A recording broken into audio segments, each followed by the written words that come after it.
PrizePicks versus Underdog.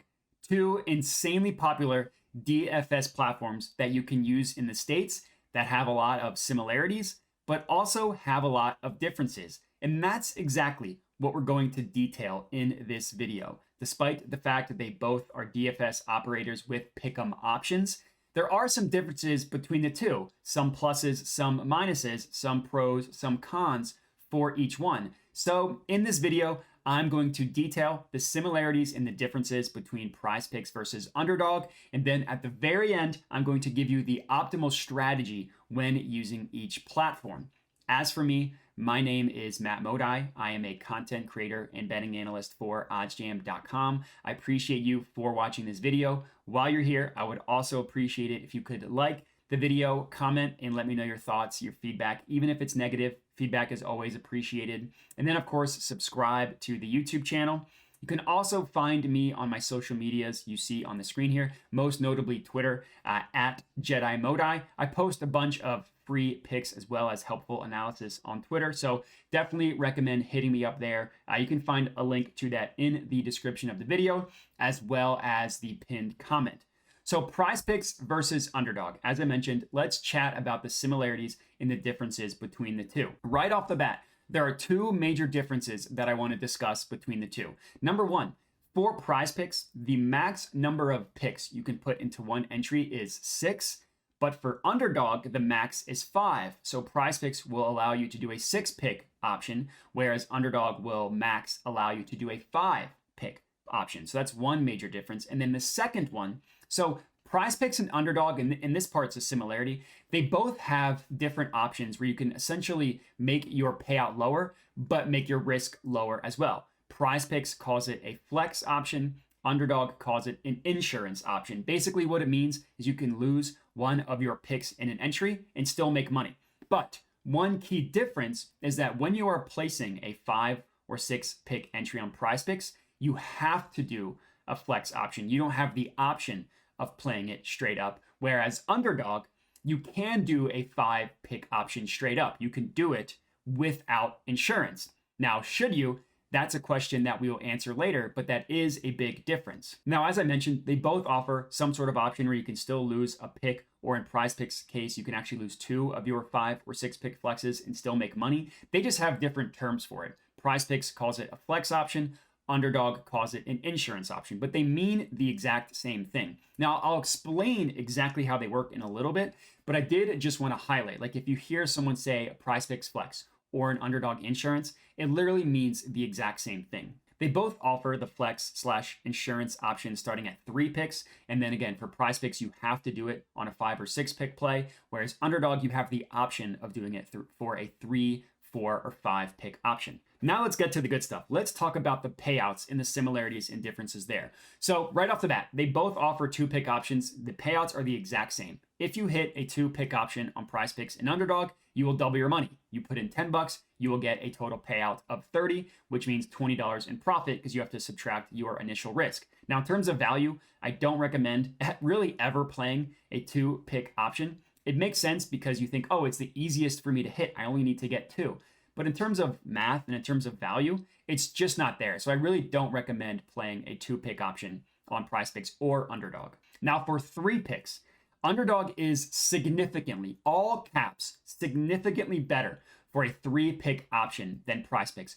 Really, no matter how you slice it, both with and without flex/insurance, Underdog is significantly better. Now, obviously, you can see for yourself the differences on the screenshot here, but for me, and what you need to take out of this video is you should never, ever, ever play a 3-pick option on PrizePicks. It's really not optimal in terms of value. It's literally better to play 2 picks than 3 picks on PrizePicks. That's how bad the payouts are for a 3-pick entry on PrizePicks.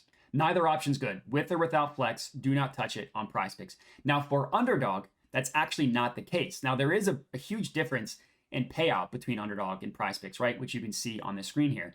And in terms of value, it's actually pretty good to place a 3-pick entry on Underdog, but you want to place it without insurance. Your expected value, your EV, is better if you place a 3-pick entry without insurance on Underdog. But it is very good, so keep that in mind. When you're talking about optimal Underdog strategy, 3-pick without insurance is quite good. PrizePicks don't even think about placing a 3-pick entry. So for 4 picks, if you play either one straight up, meaning with no flex, with no insurance, the payout is the exact same. But there are some pretty big differences in terms of payout with the flex / with the insurance. And in this case, PrizePicks is better than Underdog. So for 3 picks, Underdog's better. For 4 picks, PrizePicks is better. So you should never, ever, ever play a 4-pick entry on Underdog, both with or without insurance. Now for PrizePicks, the value is okay. It's decent on both. It's a little bit better with the flex than without the flex. So for whatever reason, if you're just dead set on playing a 4-pick entry on PrizePicks, it's okay. Just play it without the flex option. Play it straight up. But with that said, PrizePicks has a much better option than 4 legs, which we'll get into right now. And for PrizePicks, they are 5 and 6 pick flexes. But let's start with 5 picks and let's compare the two. So again, one major difference that I already mentioned is that PrizePicks does not allow you to play it straight up, whereas Underdog does. That's a huge difference. Another huge difference in terms of the payout.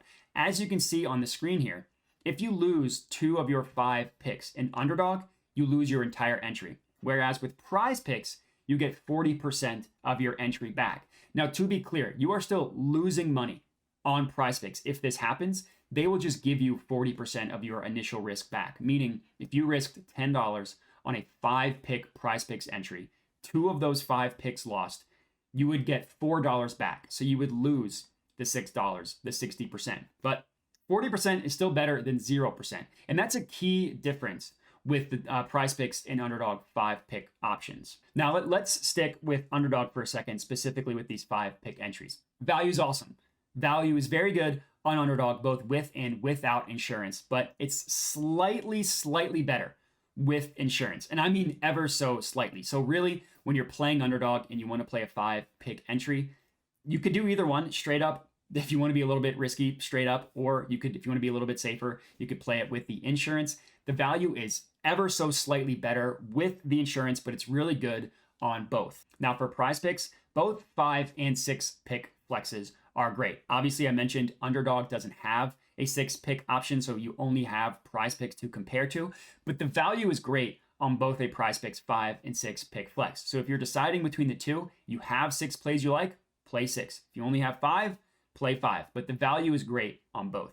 And that leads me to the overall strategy on both platforms.